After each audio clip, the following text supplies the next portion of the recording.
Today on Faces of Florence, Cookie Cawthon. Honest, vulnerable, authentic. These are just a few words to describe Cookie. And on today's episode, she takes us on a journey through her story and her desire to help a group of women who have been overlooked.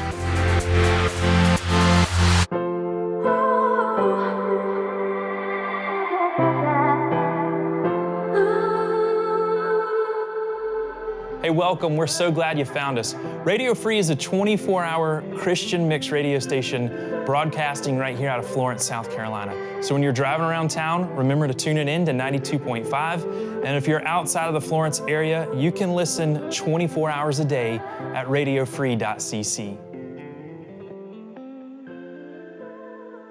Cookie Cawthon. Yes, sir. Hey. Hey there. So glad that you are in the Radio Free studio.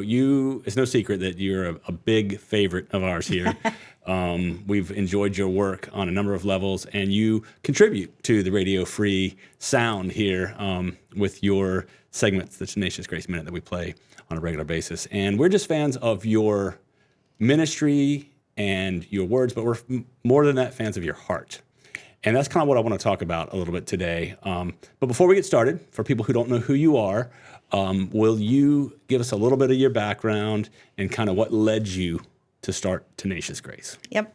So I am Cookie Cawthon. I've been a Jesus follower since I was 13 years old. I have a husband and 2 beautiful daughters and 2 dogs and 2 cats and 3 fish. But my journey with Jesus has not been this idyllic, fluffy pink unicorns kind of journey, and I take responsibility for that, Sure.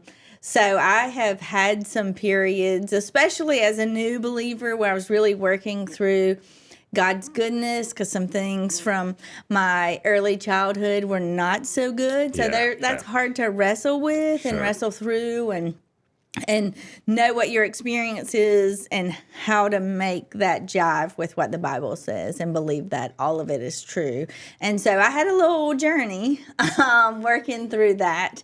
I don't think you know how important it is that kind of honesty be communicated on a regular basis, because I think a lot of people are bound up and thinking it has to be the way you described it wasn't for you. Right. And it's not for anybody. And we all are journeying out of junk, And so I just really appreciate that. So I didn't mean to interrupt you. It's just a beautiful thought that you are empowering people to talk that way. And I think, I want to share a little bit more about what my journey has been, but I think that if I had to boil down my heart for people, it is just a desire to remove just some false perceptions about what it means to love Jesus and to follow him and to be a Christian, because I think that is a fertile ground for the enemy. Sure. And so and I've had several ministry roles, but I think that in boiling it down would be my heart for people. But back to kind of my wonky journey. So kind of worked on that as a young adult believer, and really came to just love the Lord and really, really, really believed his promises and who he is. I felt called to ministry, vocational ministry, kind of began that journey in my early 30s. Around my 40th birthday, entered a season of just unprecedented loss, just kind of that kind of season of life where you feel like you're standing in the ocean. It's just one wave and you stand up and then here comes another one and here comes another one. And so that was kind of my second, we got to work through this, okay, let's go back. Do I believe the promises are true? Right.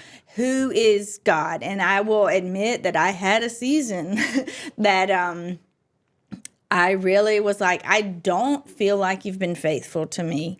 And I'm kind of want to quit. Yeah. And I don't know, Psalm 139 where he says, where can I go from your presence? If I go to the depths, you're there. If I go to the heights, you're there. And that's supposed to be comforting. But when you are in a crisis of faith, it's not comforting. Right. You can't get away from him. Right.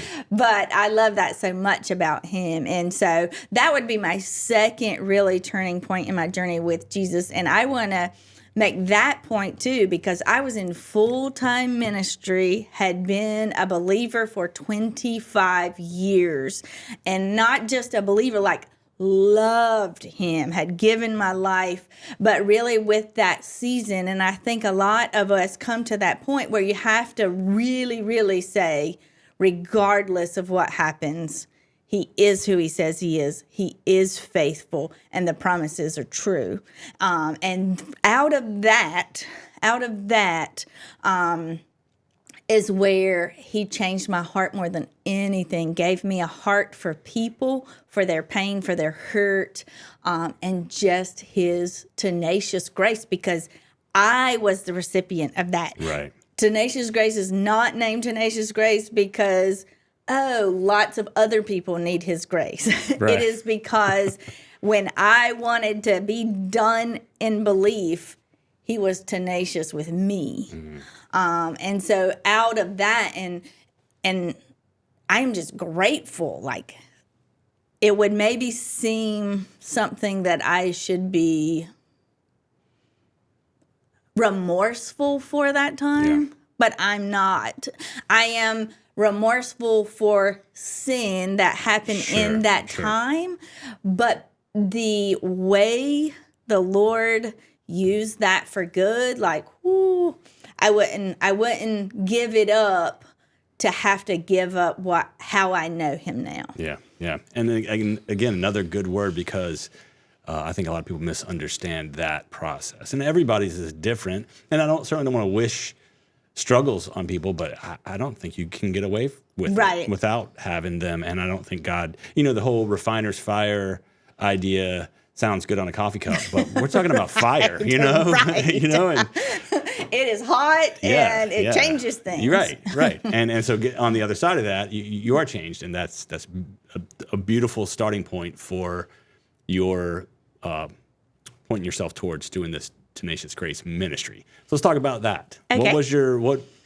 You've kind of told us what the origin of the phrase of the title is, but where'd you go next?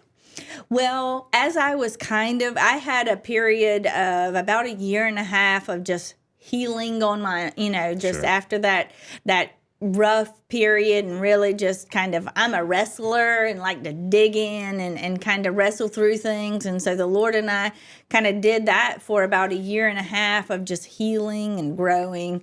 And during that time, I still felt very called to ministry. And so began to pray, okay, like, what does that look like? Yeah. And so I had always just had this seed of interest in going to jail to just minister to ladies there. Do you know where that comes from? I'm just interested in it. That seems like a very challenging place to go, and God bless you, but like, what, Well, I think it comes from just my own time in a ditch, but also when I look back over the course of my life, from its beginnings and kind of some circumstances that were there, my life should not be, apart from the grace of God, my life should not be what it is. And so in really kind of praying through that and having such an appreciation for transparency and honesty, jail just really was a draw for me, because when you're sitting in a housing unit, nobody pretends like, oh, it's all great. Right. Like, we're loving about life. as honest as you get, right there. Huh? Like, yeah. when the people you are talking with are in orange jumpsuits and orange slides, and I mean, there's just no skirting. Okay, things things haven't gone well. Yeah. And so, and the recognition that, apart from the Lord, my life, I can honestly say every lady that I well, maybe not every lady, but most ladies that I meet in jail, had those circumstances been mine, I feel most certain I would be sitting there. Wow. We all aren't dealt the same hand of cards. And the Lord is good apart from that, but his plans for folks who come out of very challenging circumstances are so mighty. Like, I think we miss the boat when we are quick to discard or dismiss based on what may sound like scary circumstances. Because when the Bible says things like, you visited me when I was in prison, or when he says, all the things that ended, who is greatest now will be least in the kingdom, who is least now will be greatest in the like this whole upside down appreciation and just love and good plans and purpose for people who have not enjoyed the same blessings and circumstances that we have. So I can honestly say I've never experienced the heart of God as clearly as I do when I'm in jail. That's fantastic. Anywhere else. That's curious and fantastic, and makes a lot of sense. The amount of humility it takes to get yourself to where you can say what you just said. Like if same circumstances, it'd be much easier, especially for us modern Christian folk, to say, no, I wouldn't do that. But you just said, if I was in those same circumstances, and I think we all need to look in the mirror real hard and see that, and then that opens the door for these conversations. And I'm guessing that these women in orange jumpsuits can see that in your face and say, okay, I'm safe. I can actually talk now. Don't have to pretend. Well, that's certainly the hope. And, and it's not just me. There are other folks I get the honor and privilege of serving with a whole ministry team out there. And Jesus just makes himself so irresistible. And the soil is so, he's already tilled it up. Yeah. I mean, it's prime time for just cutting all the distractions of the world. When do we get that luxury to cut all the distractions of the world and really just have this bare conversation about what is truth, and that they are loved, that I am loved, regardless of what has transpired before this very moment. So it's a super cool place. Well, let's get into some of the mechanics for people who don't know what you do or what it looks like. Obviously, you had to create some sort of a relationship with the jail system, and they trust you enough to do your thing there. But what does it look like? You go on Sundays? Well, before COVID. Yeah. We went on Sunday mornings and we led a church service. Okay. And then we would also make weekly visits during their rec time, where they could come.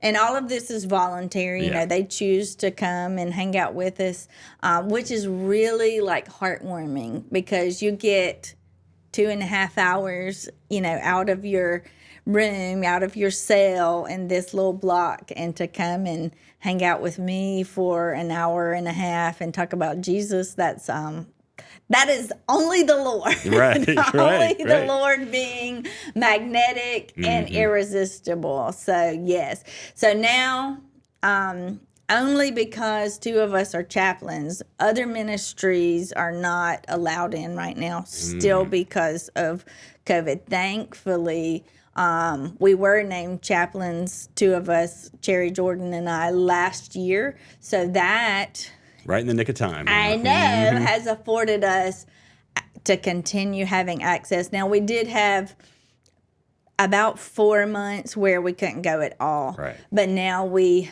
visit behind glass and wear masks. So we are praying towards the day when we actually get to go physically back in the housing unit, because we don't get to do that. But So your goal at Tenacious Grace is what? If you could narrow it down to tell somebody, okay, this is what I do. When I go there, I'm doing this. What is this? building trust and relationship.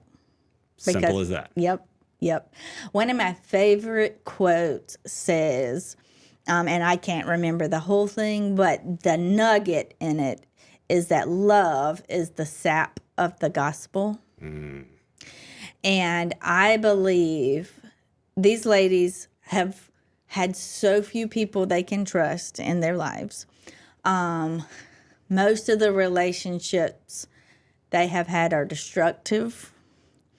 So to just get to come in and laugh and build relationship, like real deal. I give them my cell phone number. Cherry gives them her cell phone number, like real deal. I care about you. And so we laugh. We get to know each other's stories. I share my story. They share theirs. And so I would say that is our, if I said one sentence, we build trust in relationships while ladies are in jail, because that's a time when they are, apart from destructive relationships, they are safe. They have 3 meals a day. They have a roof over their heads and a bed they're sleeping in. And that is not their normal when they're out. And so it is a time that so many stresses are relieved from them while they feel stressed because of the circumstances. So that is just a beautiful time for us to come in and speak some encouragement, speak life, speak love, and introduce them to Jesus, or kind of say, hey, come on back, if that is a relationship they've already established. Right. Re-explore it, maybe. Right. Yeah. Well, all right. So with that said, what would you hope for these ladies when they get back out into the world? Like you started this relationship, you've built trust, you've helped them heal some wounds, hopefully, and then when they get back out into the world, what's next? Where does Tenacious Grace step into that space? Yep. And so if I had to boil that down into one thing, it would be support. Like, because God is doing work in jail. I have seen so many, like baptism in jail is just like amazing.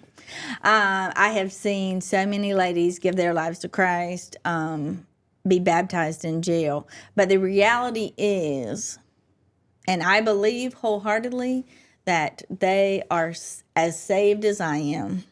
But if they have to return to the same street, the same house, the same relationships that led them to jail to start with, there is almost zero chance, and I think we're foolish to even expect a different ending. Yeah. And so that's where Tenacious Grace wants to come in and say, okay, how can we get you in support, in a system, a group of support that is conducive to the changes that God has already started. So how can we come beside you once you are released and really it's a little bit of shepherding, you know, like sure. How can we get you connected to just keeping progress and support around them,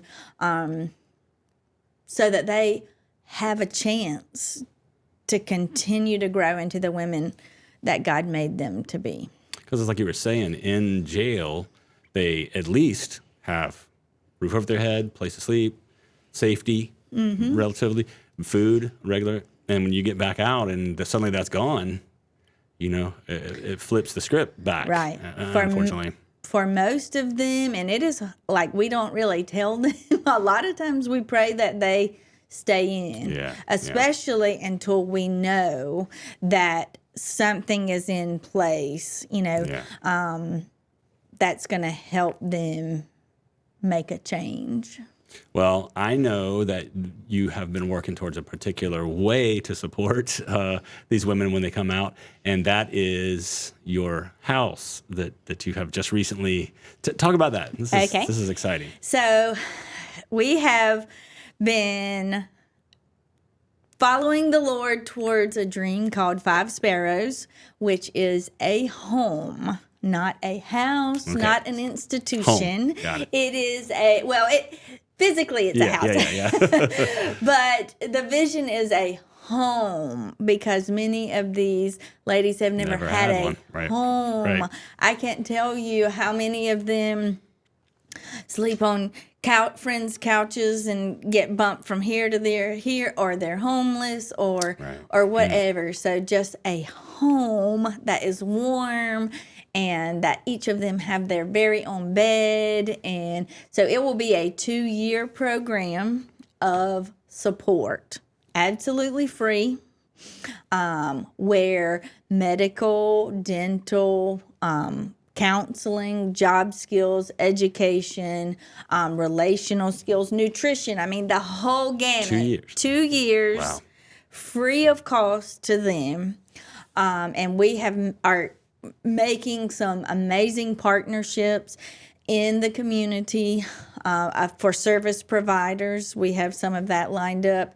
So these ladies, I believe, the first part of our model is safe housing first. So if we can provide safe housing that they don't have to pay for, and they commit, if they will give us 2 years to just work through an individual treatment plan, I believe that it is enough to rewrite the script going forward. You know, so much healing can take place, so much growth can take place, and then all the stresses that keep them on the street are removed. So, and this is based on a model out of Nashville. So this is not something we made up. This is proven. You know, they are 22 years in. So, so we are full of belief and expectation, and cannot wait to see the impact of creating a place for Jesus just to come and do some crazy good things. And that's imminent at this point. Yes. That's so exciting. So exciting. Of course, I wish it were yesterday, Yeah, but every day we are closer and closer. Getting a little closer. Well, let's talk about how people can get involved and learn a little bit more about you guys. Obviously, you have a website. We'll include all that stuff in the links along with this video. But what's a good way for someone who maybe is watching this right now and saying, I want to be a part of this? Well, there are several ways. One is through becoming a monthly partner. As we all know, owning a house means the electricity bill comes every month. And so really one of the best ways to be a part of the work is to help provide for the ladies, because free is expensive. That's what we say at Tenacious Grace. Free is expensive. So it's not just like writing a check every month and you don't know where it's going. Like you are literally paying the electricity and the water for these ladies to be off the street. I mean, that is a now impact, an immediate impact. We are looking for church support. Again, monthly support that will keep this work going for 30 years or and beyond. But also, because we own a house, there are, lots of opportunities. There are always things to do at the house. So we have a list of service projects that if groups contact us, that we say, hey, we really need this around the house or whatever. But so that's another one. And then the third one is we have 3 registries. We have an Amazon registry, a Target registry, and a Walmart registry. And so those will be ongoing as long as we have the house. As a need comes in. Right, we put it on there.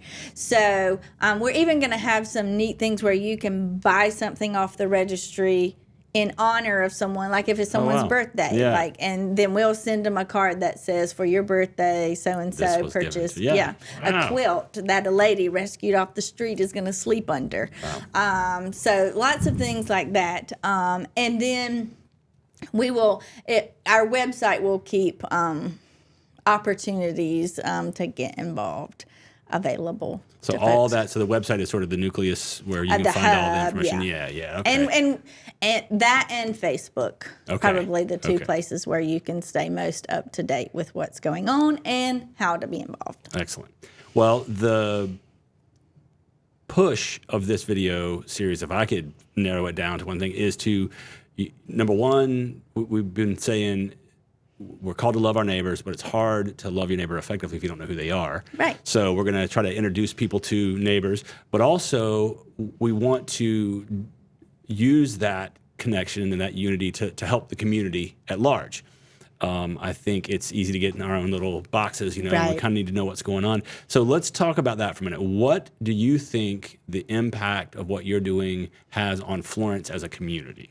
I mean, some of it's obvious, but if you could maybe elaborate on that a little bit. Yeah.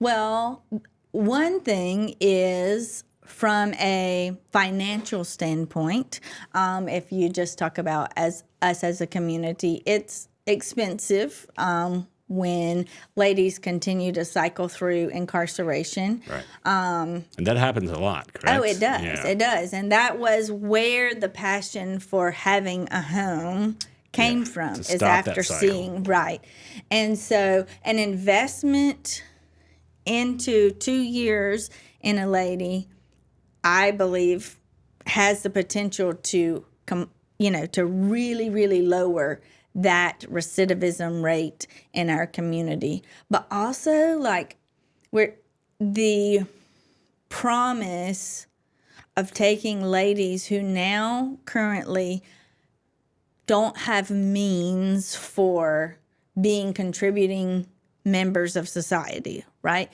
I have a drug addiction, so I have to steal to make that happen, or I don't have skills that will get me a job that actually will pay a living wage, kind of thing. So if we pay, if we pay the bills for 2 years and really invest, then what she is able to bring to our community as an employee, as a believer, as a mother, the ramifications are, limitless. Yeah. And so while we will, in the house, we will serve 5 ladies at a time, but every 2 years, that's 5 more. And so over the course of time, the impact of that is substantial. And in thinking about 2/3 of incarcerated women are mothers. So when a mama gets it right, the impact is exponentially spreads through her children. Sure. And through those she has influence with. So I am just excited that I believe 10, 20 years from now, that population of ladies in our community is going to look a lot different and be a smaller segment of our population. Well, let's That's a beautiful vision, by the way, and I see it happening, and I've kind of watched this thing grow. But let's talk about, maybe to end the time together today, about maybe some full circle moments. Some of these ladies I know have kind of come back around now and are on your team. Yes. Let's talk about that a little bit. We have had several ladies, because the reality is not everybody is ready for a change. Sure, right. One of us, when we see a lady kind of go back down a destructive path, even after we have tried to provide support, the encouragement in that is that may be true, but nothing can negate the relational equity we already have with her. So we just expect her when she comes back around, which There's we a will starting probably place. see her in Effingham again. Right. We just pick up like, That's such a great here we attitude. go. God bless you. So and that has been the story of one of our biggest successes right now. She was rearrested. And we would see her out in the community, and she would run from us. We would text her, and so she was just running. And we felt certain we would see her again. Well, one day we get a text. Guess who's back in jail? So I went out and sat right outside her door and just cried with her and prayed with her. And she has now been out a year. She has been clean over a year. She is a manager at her job. Wow. And she speaks with, when I just recently did some speaking engagements to share the vision, and she comes along and shares. And so we have several of those ladies who are really changed and so dedicated to helping communicate the need, because this is an unseen need for most of us privileged people. Mm-hmm. You don't have to see. I was going to say, easy to look away from, probably. Yes. And so it can be an unseen need, but they are so gracious and they are they are excited to share their stories. We are always hesitant, on your own time, on your own terms. Yeah. But they are apart from the work the Lord has done in my life, and I need to just tell everybody. So that's super fun. And that's going to just wash down over the generations. And I really think this thing is just getting started. I mean, it's really very fresh, and so it's exciting. Well, Cookie, thank you so much for listening to God and for being humble and being malleable and learning the lessons and reincorporating them into loving your neighbor. That's what it's all about at the end of the day. So thank you for that. Thank you for what you do for this community. We're going to put all the information along with this video so people can get involved, and we're going to pray for you. And thank you so much for being a part of Radio Free today. Well, thank you. We love Radio Free, and we are so grateful to that you are such good friends to us at Tenacious Grace. We're grateful.